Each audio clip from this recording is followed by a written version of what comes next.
consent, the quorum call be lifted. Without objection. Madam President, thank you. Kansans celebrate a rich history of protecting man-made laws that deny natural rights.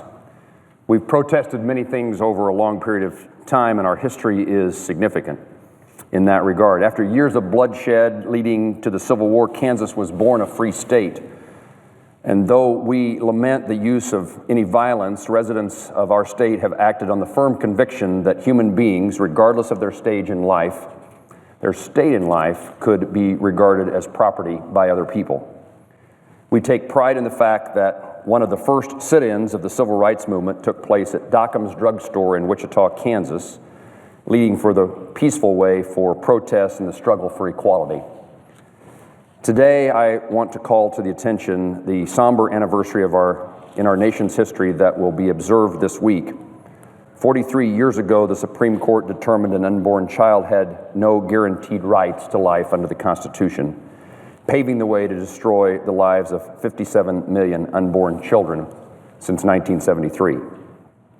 Many Kansans this week, most of them very young, will continue a decade-long tradition of standing up for the civil rights of an unprotected class of people as they come to Washington, D.C. with their chaperones. They will compromise one of the nation's largest groups attending the annual March for Life. They come each January when it's rarely warm, and as is forecast for this Friday, it will be snowy, cold, and probably very miserable. Despite these elements, despite the weather, when the hundreds of thousands of youth walk down Constitution Avenue past the Capitol and the Supreme Court, they give witness to the sanctity of human life from the moment of conception.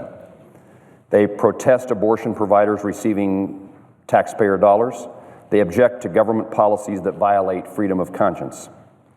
These Kansans have made a 20-hour bus ride and will yet again brave cold weather to demonstrate their commitment to the right to life, a right that those of us in positions of power have an obligation to protect. When visiting with these young advocates, I've been struck by the clarity with which they march. Motivated by a joy for life, a love for life, they come to Washington, D.C. not to condemn, but rather to affirm that all life is sacred and to encourage a broader realization of that in our nation. Every opportunity they have while they're here, they will use to educate and to encourage a point of view that protects life.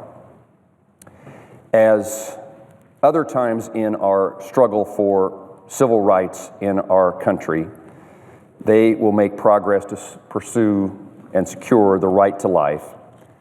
And none of those things have happened as quickly as we would like. As we work to expedite the day when the unborn are protected under law, I welcome to our nation's capital all Kansans, as well as the hundreds of thousands more who will join them as they march for life. Every great movement begins with a first step, and these young Kansans can be certain that their march will not be in vain. Madam Chair, I yield the floor.